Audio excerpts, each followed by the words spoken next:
We're gonna make this incredible Stirato bread today. It's going to be simple, it's Italian, it's rustic, it's really fun to make. We're home anyway.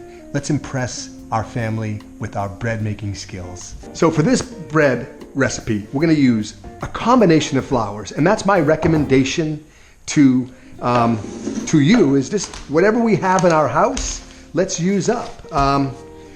We're gonna use some all-purpose flour from Janie's. We're gonna use some spelt. Now I'm gonna use some central milling. You can see this big bag over here, this sucker. See that thing?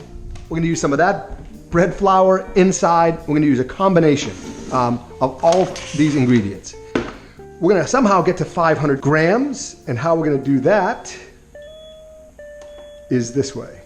I got grams on there now. This is gonna be the majority of our flour. I'm gonna go half. I'm gonna go 250 grams of bread flour.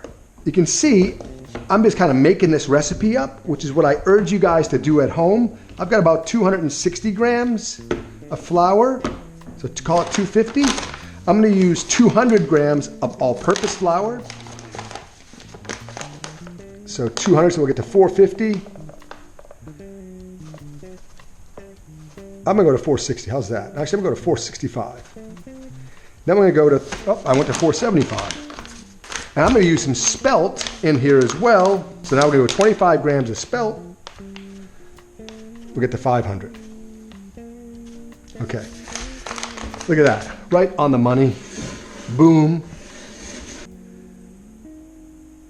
Okay, 1 gram of this baby into here, boom. 20 grams of salt, which some might think it's heavy. If you think it's heavy, you can go a little light. Goes right in. Next, what I'm gonna do is just whisk my ingredients together.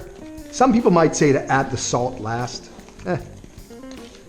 I say add it together. Keep the steps simple, right? Bread making should be simple and fun. Now for my water. Water goes right in to my bowl. And before I pour it out of the bowl, I like to kind of get it somewhat incorporated, right? And what I'm gonna do, this bread requires a few different steps. So my first one is to combine all the ingredients together. Okay, and then what I'll do is I'm gonna let it rest for about 20 minutes. And they call that like resting at auto lease. Okay, and so what I'm gonna do is press my ingredients together. And all I'm doing is combining the flour and the water and the salt together. I do this by hand, so I love to feel the dough. It feels nice, but I do this also so I don't get any like dry clumps of flour in the bread, which is uncomfortable when you're making your dough balls or stretching your dough out. You don't love that. So I pressed it out. So my feeling is if you got 12 hours, that's great. If you can do 24, even better. 48, even better. Got my massive dough here. I'm gonna put it back into my bowl.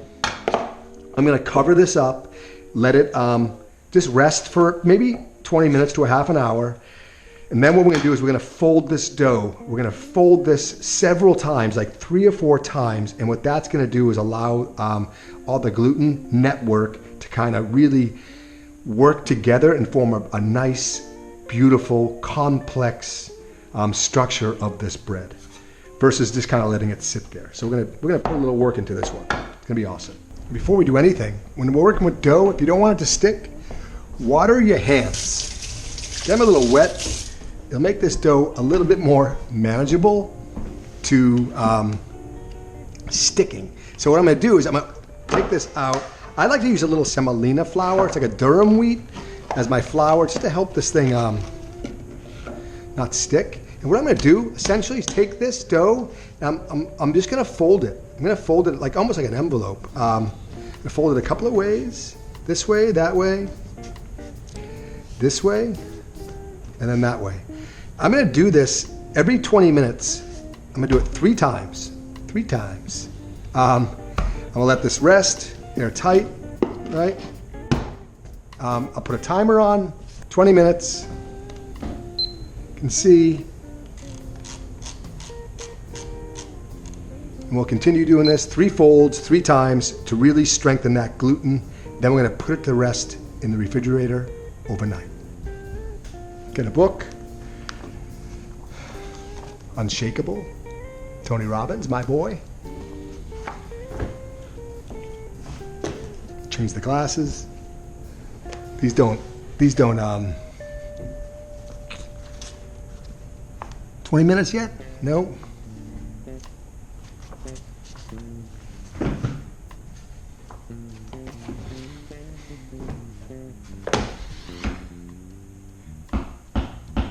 What else is going on today, huh? Making bread. All right, we're there. See that? Now, that's 20 minutes. We can wet our hands again. A little more semolina flour. And again, I'm gonna follow that same strategy. Just gonna fold over and pinch. I fold and pinch again. Stretch it over. Stretch and fold. We're gonna let this rest for 20 minutes again, covered, right? 20-minute timer, and what that'll do is we're gonna do one more fold. This is round 2. One more to go. Then we're gonna do a cold ferment overnight. All right, so we got our last fold coming up. So what we're gonna do, same thing, round number 3. All right, so what we're gonna do is just take this up. I like to scrape underneath it again. Okay, and I'm gonna fold. So I'm gonna kind of pull a little bit and fold. Pinch. It sticks, it's okay. Pull and fold, kind of pinch it in there. Same on this side. And then this side. And now what we're gonna do is gonna put this back into our bowl, just like this. Boom. We're gonna put this in the fridge overnight or let it proof. Just keep it at room temperature, put it in the fridge. The idea is to let this thing kind of expand now, work its magic in the fermentation, and we'll make our bread the very next day. So we're gonna grab our dough out of the fridge, and we're gonna shape this into like a rectangle. The Stirato, I like to use a little bit of parchment paper. Okay, and I'm gonna put some semolina flour down on my parchment. And we're gonna shape this dough into a rectangle. I'm gonna do my best to get this into some type of rectangle. It's gonna be a little tricky because of how I just took it out of the bowl, but that's okay. We got time. No rush here. Coat both sides. Really getting stuck on me. It's okay. How do I stop that? That's okay. Watch this. So now place it up this way and that way. Let this proof for a few hours. Then we're going to slice it, okay, into fourths. I'm going to make these long Stirato breads, like you see in the movies. See, we got a rectangle now. I kind of like the weird shape. Let this proof for a few hours, and we'll be good to go making our bread. So I might even throw a little more semolina flour on top, just because I think it has a really great texture.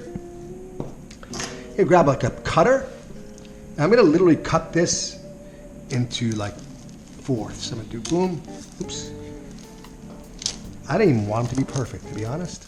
I like it like this. And now I've got my 4 slices. Paddle goes on, okay? So gotta be careful. These things are longer than my paddle. So open the oven up using 2 hands. Essentially, there you go, 4. And now we're gonna put our timer on for about maybe 10 minutes. We'll take a look. I'm gonna take these out of the oven for a second and work some other magic. So I'm gonna break these apart carefully because they're hot, right? So you gotta be careful. Hot, hot, hot. And now what I'm gonna do is I take these bracelets, these baking steel bracelets. You can see our logo on them. They're awesome. I'm gonna place these, oops, I dropped one. Place these on the steel, all right? I got 8 of them, so I'm gonna use 8 of these for 4 of these. These are gonna act like, it's gonna elevate that bread just a little bit off the steel, so I won't burn the bottoms of the bread. However, it's gonna allow these things, watch, one at a time, to cook underneath, so I can get this thing, it's a nice color, a nice crisp, boom. And we can finish our bake. You see that? And we'll get a nice crispy crust. These things will cook in about probably like 6 or 7 more minutes. Time it, and we'll check them out. I've got the bread elevated off the steels. Now you're getting all that airflow underneath. Pew! And really crisp these things up beautifully.